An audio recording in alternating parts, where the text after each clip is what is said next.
है कि सोमवार की अगर प्रदोष पड़ती है, बहुत ध्यान से सुनना महाराज, सोमवार की प्रदोष पड़ती है तो शंकर भगवान कैलाश पर निवास करते हैं। महाराज ये एकादशी शंकर से कह रही है कि आपका स्थान ये नहीं कि आप कैलाश पर मिले, उस वार को, उस तिथि के दिन, उस अनुकूल।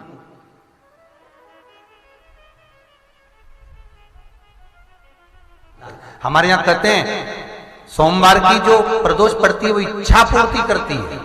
ऐसी प्रदोषों का नियम वर्णन किया चाहिए। भगवान कहते ठीक है तू थोड़ी देर खड़ी हो। एकादशी सम्मुख खड़ी हुई, पार्वती जी ने जिस अंगुष्ठ का जल पीने के लिए लिया था हाथ में, बस पीने ही वाली थी, शंकर भगवान ने वही हाथ में जल लेकर एकादशी के हाथ में उसको देकर कहा, ले ये मेरे द्वारा निर्मित एक व्रत है जिसे त्रयोदशी के दिन तूने मांगा है, मैं तुझे देता हूं।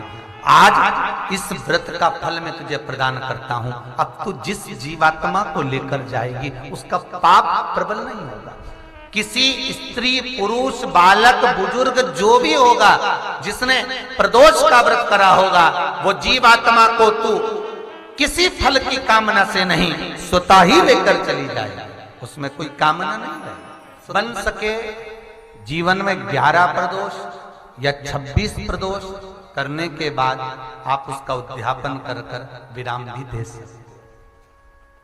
पर जीवन में एक बार प्रदोष का व्रत मौका मिले, जिस कामना से, जिस दिन का भाव आपके मन में आए कि मुझे रोग से मुक्ति पाना है तो ये प्रदोष मुझे करना है, मैं और रोग मुक्ति के लिए, हम मंगल जो भी आपके मन में आ रहा है, संतान प्राप्ति के लिए शनिचरी प्रदोष, आप उसका स्मरण करें। फिर लिखा शिव महापुराण में, बड़ा सुंदर लिखा वेदव्यास जी ने, मान लो आप प्रदोष का व्रत नहीं कर सकते, आप अगर व्रत नहीं कर सकते तो प्रदोष के दिन, प्रदोष काल में शाम का समय, सूर्यास्त का कुछ पल, कुछ घड़ी के पहले से लेकर बाद तक का प्रदोष काल के अंतर्गत आप शंकर जी के मंदिर में जाकर 1 लोटा पानी, 5 बेलपत्र भी अगर समर्पित करते हैं तो संपूर्ण प्रदोष का फल आपके भाग्य में प्रबल हो जाए। उससे 1000 गुना शिवलिंग में बल की प्राप्ति होती है।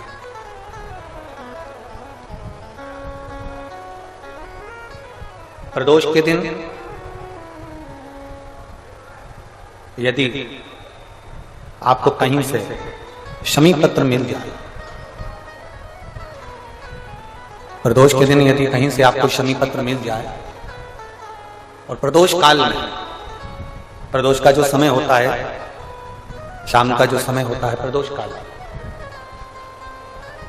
4 प्रदोष, 5 प्रदोष आप कर देखिएगा कि आपका कोई काम है, कोई नौकरी के लिए आप अप्लाई कर रहे हैं, कोई समस्या बड़ी विकट आ गई है, कोई तकलीफ, बड़ा गला पकड़ रहा है बेटा, कोई तकलीफ विकट आ गई है, कोई समस्या विकट आ गई है, प्रदोष के प्रदोष काल में अगर एक शमी पत्र भी आप घर के शिवलिंग को, अब ये करने के लिए आपको मंदिर के शिवलिंग नहीं जाना, अपने घर में जो शिवलिंग, चाहे वो स्फटिक का हो, पारद का हो, कंकर शंकर का हो, लकड़ी का हो, जो शिवलिंग तुम्हारे घर में, कांच का हो, चाहे वो नर्मदा के कंकर का हो, नर्मदेश्वर हो, पाषाण का हो, जो शिवलिंग, चांदी का हो, सोने का हो, तांबे का हो, पीतल का हो, जो शिवलिंग तुम्हारे, एक शमी पत्र यदि आप भगवान शंकर के शिवलिंग पर समर्पित कर रहे हो और उस शमी पत्र को उठाकर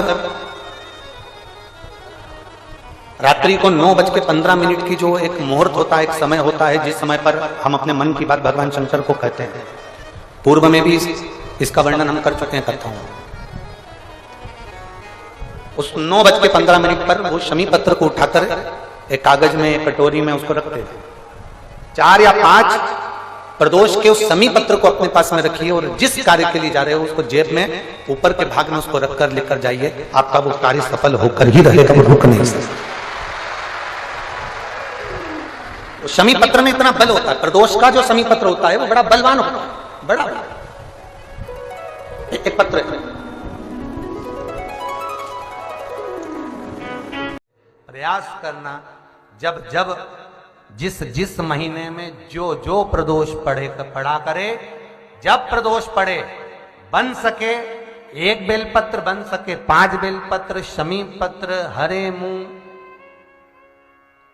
हरा मुंह, बेलपत्र, एक कलश के अंदर थोड़ा सा पानी लेकर 1 बेलपत्र, हरा मूंग, शमी पत्र डालकर और उसमें थोड़ा सा गुड़ डालकर भगवान शिव का स्मरण कर कर प्रदोष काल में, मान लो कोई काम आपका बहुत जरूरी है, बहुत दिनों से आप थक गए हैं, नहीं हो रहा, कर्जा बढ़ रहा है, धन नहीं आ रहा, व्यापार नहीं चढ़ रहा, या कोई समस्या बहुत प्रबल है, कोई एग्जाम में बैठ रहे हो नहीं हो रहा, परीक्षा भी दे दी है, रिजल्ट आने ही वाला है, तो भी प्रदोष काल में, प्रदोष के समय वो जल, मूंग, समीपत्र और बेलपत्र और गुड़ का शंकर के शिवलिंग को समर्पित करना प्रारंभ कर दो। 2 या 3 प्रदोष करोगे, बाबा आपकी मनोकामना शीघ्र पूर्ण कर देगा।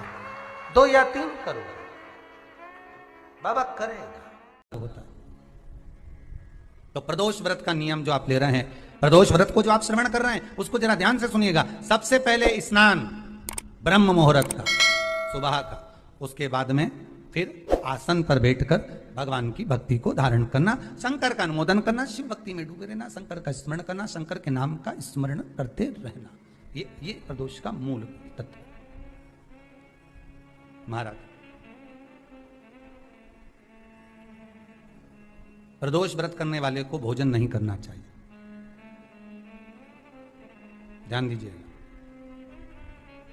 फलाहार करो, उसमें भी नमक का सेवन मत करो। प्रदोष व्रत में नमक का सेवन वर्जित होता है। कारण क्या कारण होता है?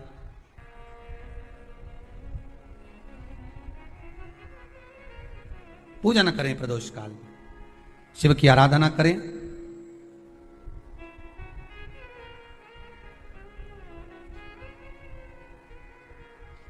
आगे वर्णन आया। प्रदोष व्रत करने वाले को प्रदोष के दिन प्रयास करना चाहिए कि रात्रि के समय पर आधा घंटा, 10 मिनट, 20 मिनट जागरण करे। जागरण मतलब थोड़ा भगवान का भजन कर ले। भले 4-5 माताएं इकट्ठी नहीं हो तो अपन अकेले ही कर लो। अपन अकेले कम है क्या भाई? अपन कम पड़े, आराधना अकेले भी करो, जागरण करो। जब आपकी 11 प्रदोष हो जाए, 26 प्रदोष हो जाए, तब उद्यापन करो। उद्यापन 2 ब्राह्मणों को जोड़े से बुलाओ, ब्राह्मणों को जोड़े से बुलाकर उनके चरणों की पूजन कर कर, आराधना कर कर, सुंदर मंडप तैयार कर कर भगवान का, उसमें सुंदर रंगोली डालकर, मंडल बनवा कर पूजन करो शंकर भगवान की प्रदोष का।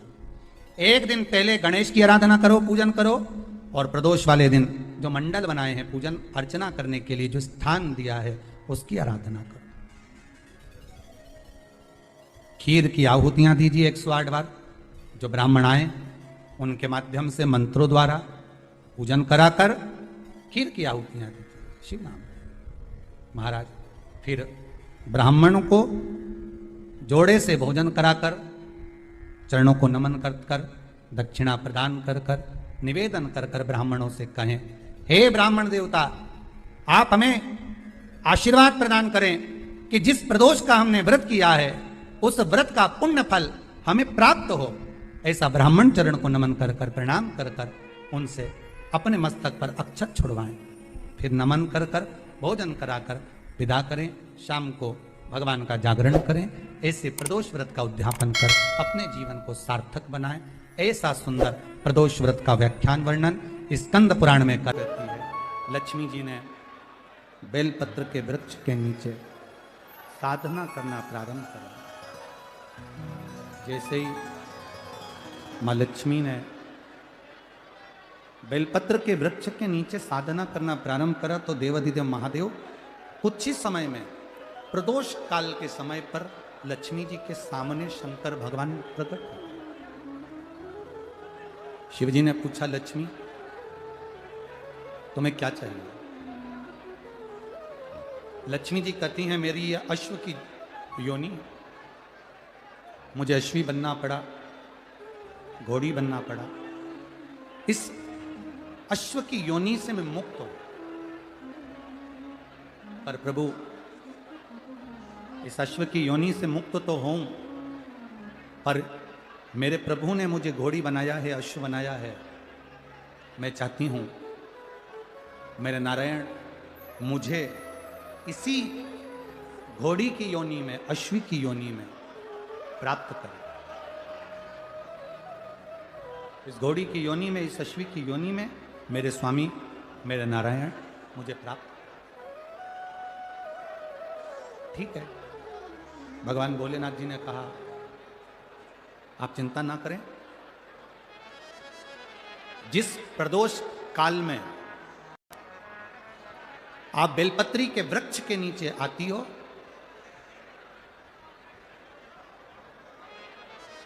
दुनिया का कितना भी दरिद्र व्यक्ति हो, चाहे दुनिया का कोई व्यक्ति ऐसा हो जिसका कभी व्यापार चलता ही नहीं हो, उसने 50 बार बदल के देख लिया, फैक्ट्री चली नहीं रही, जिस काम को करने के लिए जाते हैं वो काम टल जाता है, आज की जगह कल, कल की जगह परसों, परसों की जगह नरसों, काम होता ही नहीं। बेटा बेटी का संबंध करने जा रहे हैं पर हो ही नहीं रहा।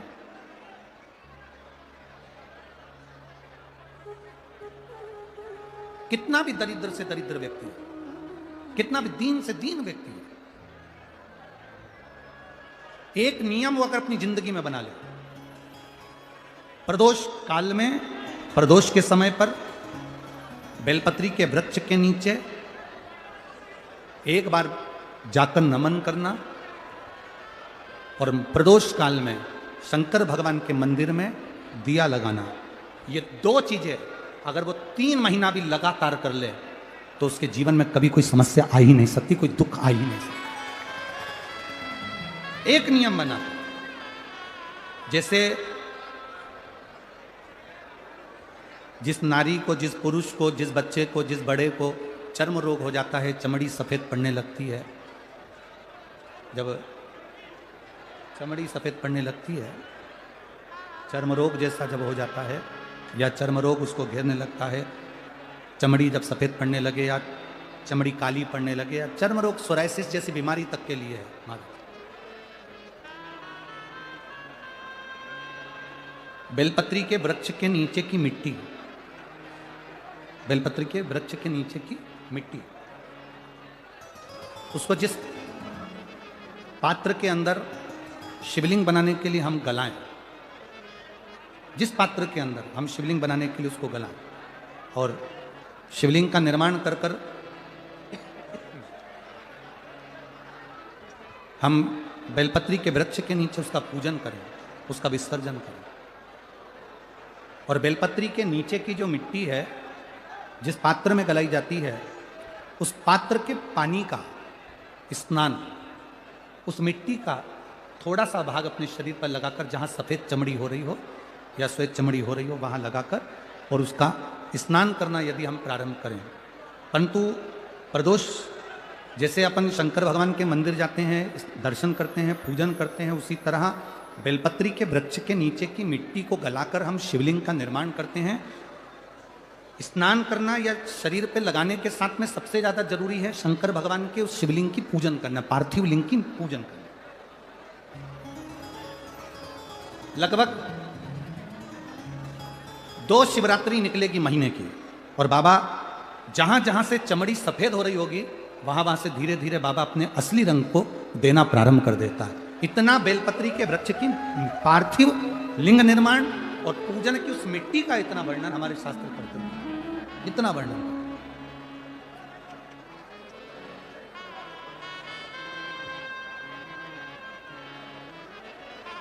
शिव कथा कर रहे, शिव महापुराण की कथा वर्णन कर रहे। स्वयं भगवान देवादिदेव महादेव ने नारायण से जाकर प्रार्थना करी, स्वयं भगवान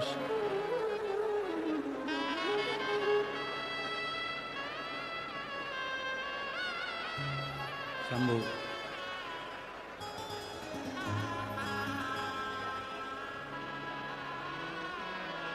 स्वयं भगवान शंकर ने नारायण से जाकर प्रार्थना करी कि माता लक्ष्मी आपके लिए तप साधना कर रही हैं, आप उनको जाकर दर्शन दीजिए। भगवान नारायण शिव जी के कहने पर जाने लगे। भगवान शंकर के कहने पर भगवान नारायण जाने लगे, पर भगवान शिव जी ने भगवान नारायण को रोका।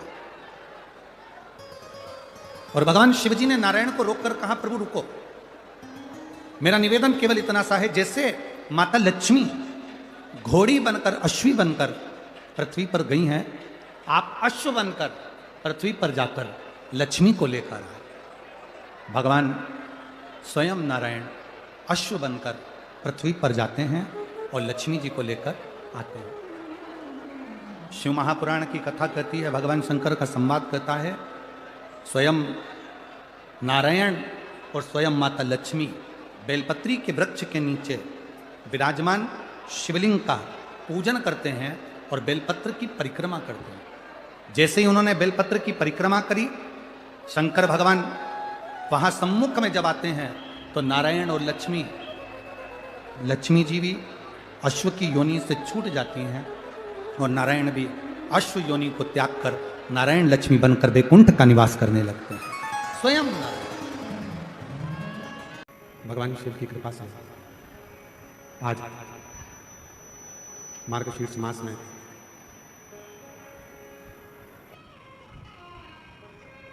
शिव महापुराण की कथा कहती है,